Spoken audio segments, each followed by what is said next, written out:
সবাইকে আমন্ত্রণ এনবিএস আন্তর্জাতিক সংবাদে। শুরুতেই NBS24.org শিরোনাম।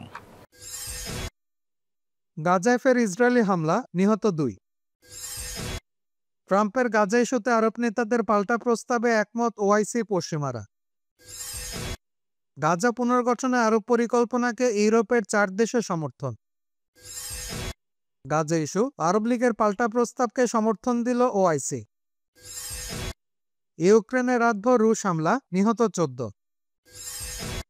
রাশিয়ার সঙ্গে যুদ্ধের প্রস্তুতি নিচ্ছে পোল্যান্ড, সেনা দ্বিগুণ করার পরিকল্পনা। ট্রাম্প মুখ ফেরালো ইউক্রেনের পাশে ইউরোপীয় নেতারা। এবং কলম্বিয়ার সশস্ত্র বিদ্রোহীদের হাতে 29 সেনা পুলিশে জিম্মি।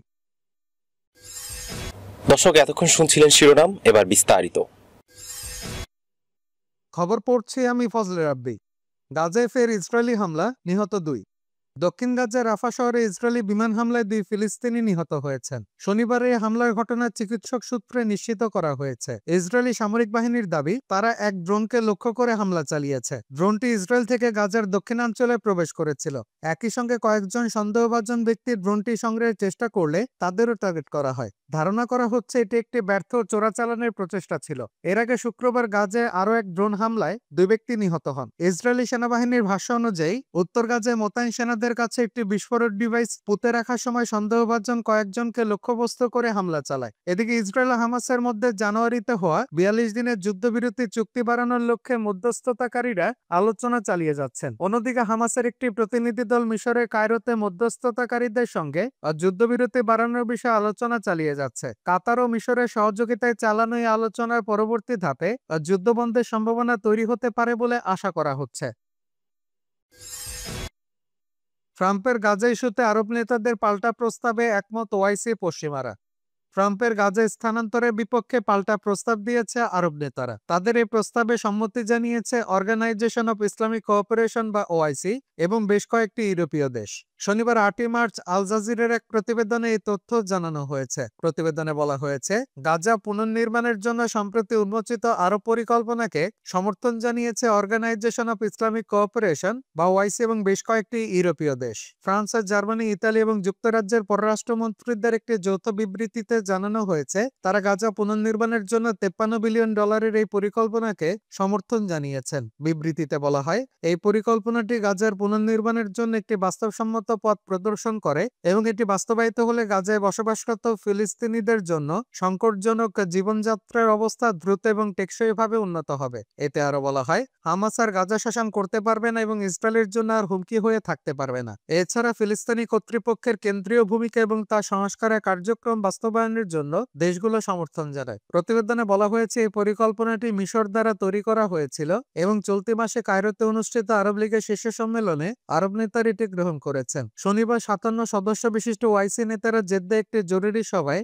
এই পরিকল্পনাটি আনুষ্ঠানিকভাবে গ্রহণ করেন। মুসলিম বিষয়ে প্রতিনিধিত্বকারী এই সংগঠন আন্তর্জাতিক সম্প্রদায় এবং আঞ্চলিক তহবিল প্রদানকারী প্রতিষ্ঠানগুলোকে দ্রুত এই পরিকল্পনার জন্য প্রয়োজনীয় সহায়তা প্রদান করার আহ্বান জানিয়েছে। আরব সমর্থিত এই পরিকল্পনাটি মার্কিন প্রেসিডেন্ট ডোনাল্ড ট্রাম্পের গাজার দখল সম্পর্কিত প্রস্তাবের প্রতিক্রিয়া হিসেবে দেখা হচ্ছে। ট্রাম্পের প্রস্তাবে গাজা উপত্যকার জনসংখ্যা কমানোর এবং অঞ্চলটি পুনর্গঠনের জন্য মার্কিন নিয়ন্ত্রণে আনার কথা বলা হয়েছে। তার এই প্রস্তাবকে জাতিগত নিধন হিসেবে চিহ্নিত করা হয়েছে। এই আরব পরিকল্পনাটি 3টি প্রধান পর্যায়ে বিভক্ত: অন্তর্বর্তী ব্যবস্থা, পুনর্নির্মাণ এবং শাসন ব্যবস্থা। প্রথম পর্যায়টি প্রায় 6 মাস স্থায়ী হবে। পরবর্তী 2টি পর্যায়ে একত্রে 4 থেকে 5 বছরের মধ্যে সম্পন্ন হবে। পরিকল্পনার লক্ষ্য গাজাকে পুনর্গঠন করা, শান্তি ও নিরাপত্তা বজায় রাখা এবং ফিলিস্তিনি কর্তৃপক্ষের শাসন পুনঃপ্রতিষ্ঠা করা।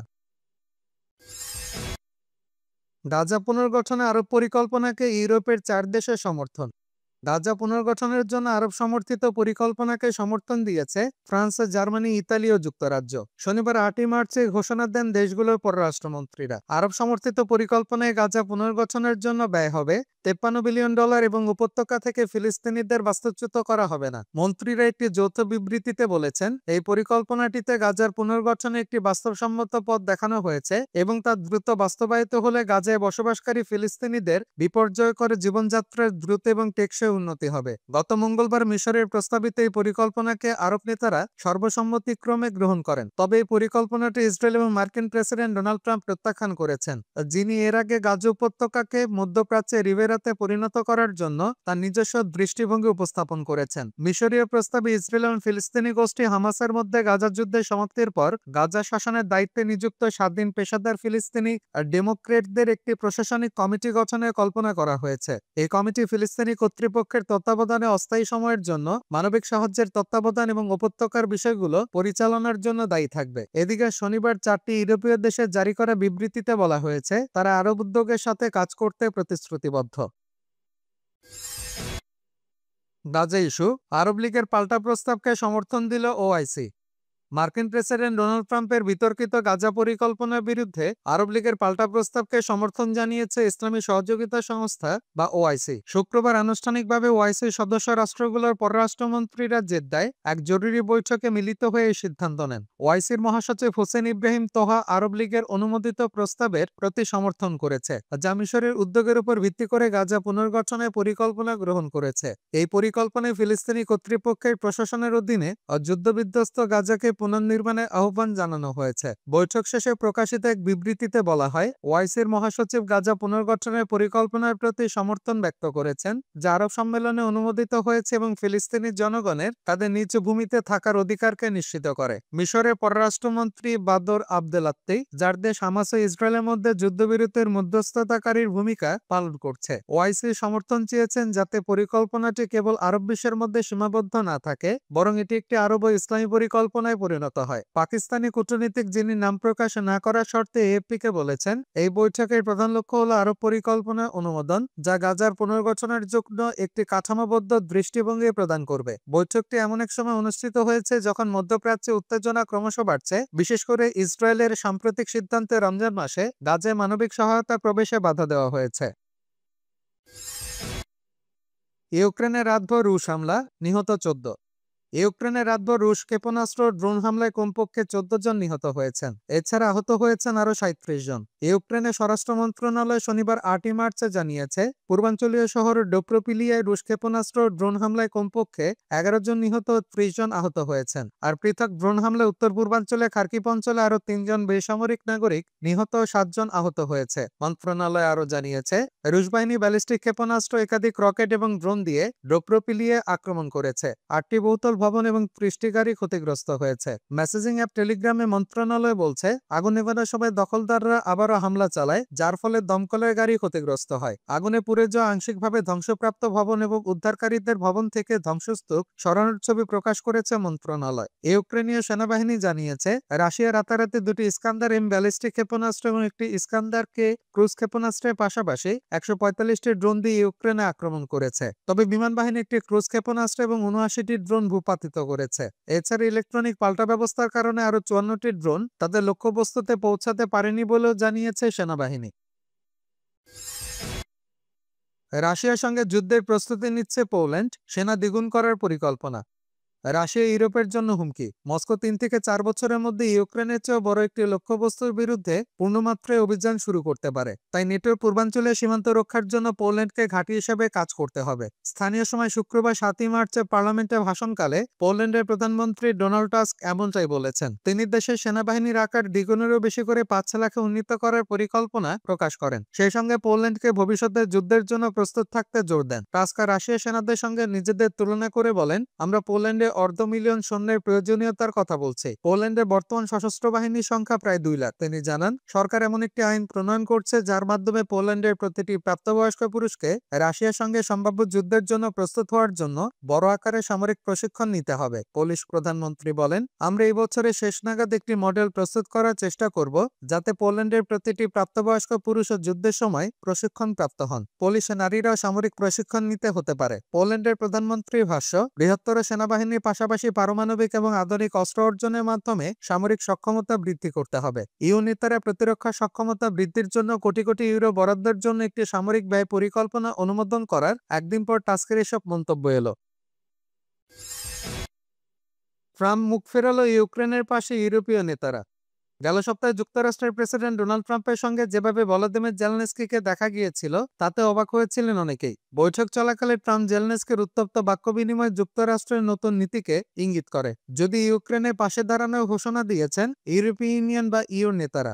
ঋণ নীতি শিথিল করে প্রতিরক্ষা খাতে আরও অর্থ বরাদ্দের পাশাপাশি ইউক্রেনকে সহায়তার সিদ্ধান্ত নিয়েছে ইউ রাষ্ট্রগুলো। পশ্চিম ইউরোপের অধিকাংশ দেশই গত 3 বছর ধরে রাশিয়ার আগ্রাসনের বিরুদ্ধে ধারাবাহিকভাবে ইউক্রেনকে সামরিক সাহায্য করে এসেছে। ট্রাম্প হাত গুটিয়ে নেওয়ার কথা জানানোর পর সেই সহায়তায় আরো গতি আনতে চাইছে ইউ। বৃহস্পতিবার 6 মার্চ বৈঠকের পর ইউভুক্ত 27টি রাষ্ট্র যৌথ ঘোষণাপত্র প্রকাশ করেছে। এতে বলা হয়েছে ইউরোপের নিরাপত্তা জোরদার করতে ইউ সদস্যরা মিলে 15,000 কোটি ইউরো ঋণ নেবে। এর বড় অংশ ব্যয় হবে ইউক্রেনের সামরিক সাহায্যে। যদিও ভ্লাদিমির পুতিনের ঘনিষ্ঠ হিসেবে পরিচিত হাঙ্গেরির প্রেসিডেন্ট ভিক্টর অরবান এই প্রস্তাব সমর্থন করেননি। বেলজিয়ামের ব্রাসেলসে আয়োজিত বৈঠকের পর ফ্রান্সের প্রেসিডেন্ট ইমানুয়েল ম্যাক্রো তাদের উদ্দেশ্যে স্পষ্ট করে দিয়ে বলেন, ইউক্রেনে যা হয়েছে তার প্রেক্ষিতে ইউরোপের প্রতিরক্ষা বাড়াতেই হবে। জার্মানির চ্যান্সেলর ওলাফ শলজ বলেন, পরিস্থিতি গুরুত্ব বুঝে ইউ ঋণ নেওয়ার নিয়ম শিথিল করে প্রতিরক্ষা খাতে খরচ বাড়ানোর সিদ্ধান্ত নিয়েছে। ইউরোপীয় কাউন্সিলের প্রেসিডেন্ট আন্তোনিও কোস্তা বলেন, আমরা যা প্রতিশ্রুতি দিয়েছিলাম সেটাই পালন করছি।